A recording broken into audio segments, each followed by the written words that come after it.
Oh man, I can only bring 5 things on this survival trip. I need to pick carefully. I need a blanket. Blanket to keep warm. Definitely need shoes. Can't walk the woods in bare feet. Some wipes, yeah, to stay clean. And dry socks, that's important. Oh, that's 4 things. I can only take 1 more thing.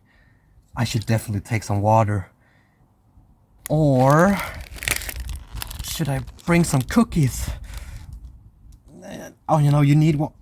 Oh, damn it.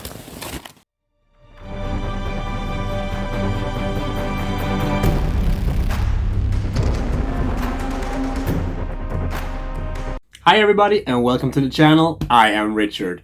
Today I'm gonna bring you out in extreme situations and test your survivability. Will you pick the right tools to survive, or will you simply be left for dead in the wild? I'm gonna show you Rucksack. This game is on Kickstarter right now. It's from 4 to 8 players, it's from 30 to 60 minutes, and it's a game where you're going to pick out the right tools to survive in different environments. Will you pick the right tools to put in your rucksack? Well, we're just gonna find out. Today I'm gonna show you an overview on this game, go through some of the rules, and show you the setup of it. So let's just take a look at it. The setup of this game is really simple and basically takes no time at all. The first thing you should do is to take all the scenario cards. There's 50 of these and there's different scenarios that you're going to survive. You should mix them up together, real good, better than I'm doing right now.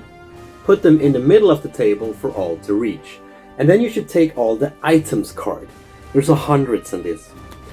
And there's a lot of different items for you to choose to survive out there in the different environments that you're going to be put in. These should also be mixed up really good together, also better than I'm doing it right now, and then be put in the middle of the table for everybody to reach as well. Then you need to give out some pencils to all the players, because you are going to vote for the player that you think picks the best cards, but I'm gonna show you that later. Then they all get a voting note. You should write the name of each player, but not your own name, because you can't vote for yourself. So this is a 4-player game, so everybody have gotten their notes. We have the scenarios on the table and we got the items, and we are ready to start surviving. So it looks like I'm the first player and I get to go first.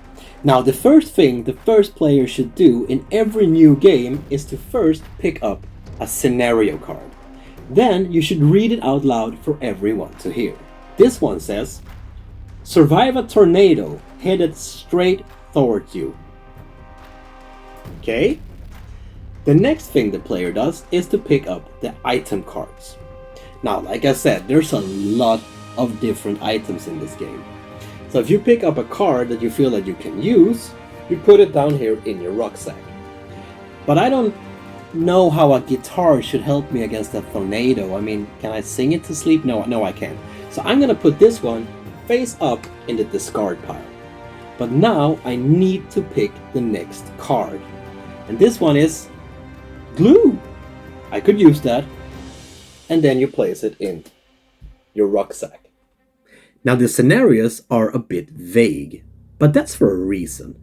This one, for example, it doesn't state where you are, it doesn't state the size of the tornado, it just says that there's a tornado coming straight at you. And that is because each player should be able to twist and turn the scenario to make it their own. You could, for example, make up that you are among buildings or on the edge of a cliff, or that the tornado is just an itsy bitsy tiny one. Just be careful not to flip out too much on the twists and turns here, because it will all make difference in the voting. So if you have made a scenario way too easy, you might get voted down and lose score. Once I'm done with my turn, it moves on clockwise to the second player. This player does not take the scenario cards, the orange ones, because I already done that for this gameplay. So they have 2 choices. They can either draw a new card from the draw pile like I did, or they can take the top card from the discard pile, the one I threw away. they don't want a guitar. So they try to draw a card from the draw pile and they get some honey. But they don't know how to use honey against a tornado, so they threw that one away as well in the discard pile. But now, just like me, they need to pick the second card. And they get a machete.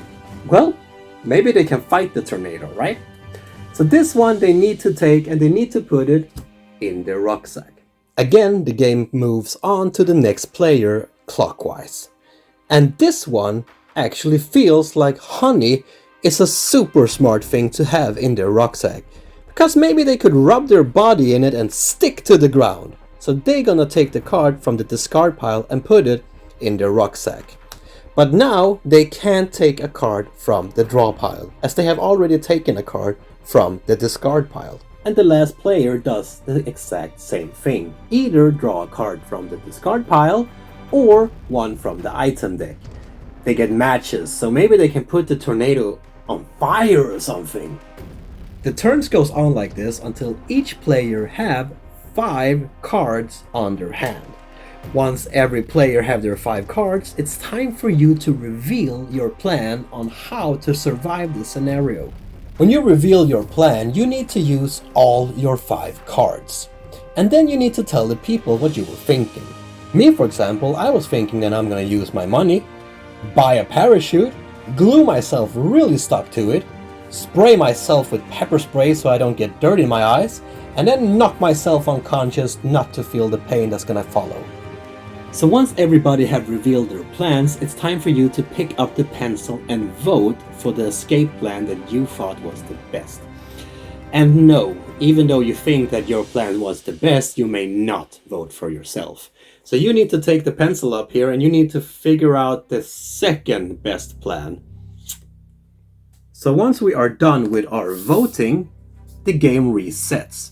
We shuffle the item deck again, we shuffle the scenario deck again, and we go into round number 2. When you have completed 3 rounds and finished voting, it's time for you to reveal the votes for everybody else, counting all the scores together and see who won. And if there's a tie, these 2 players should go 1 more round. But this time it's everybody else that get to vote. So there you have it, people. That was Rucksack for you, an overview of this cool little game. It's really quick setup, it's really easy to learn, and it's a fast and funny game. You could twist it a little bit by having an open voting, for example, for everyone to see, and you could easily be more than 8 persons in this game. You would just need more pencils, and that's pretty much it. This game I think it's cool because it really gets your imagination flowing. What can I use? What can't I use? What would be really stupid to keep, but can I afford to throw it away? Because you don't know what you're gonna get next. So I encourage you to check this out if you like small, cool, fast card games. Like I said before, the Kickstarter is live right now and the link is down here in the description. So go in there and have a look, check it out, it's quite cool. If you like this video, please hit the subscribe button down here not to miss any future videos. I got a lot more coming. If you like this video, please give me a thumbs up and maybe write down in the description what would you take to a deserted island to try to survive. I would bring a mirror. Why would I bring a mirror?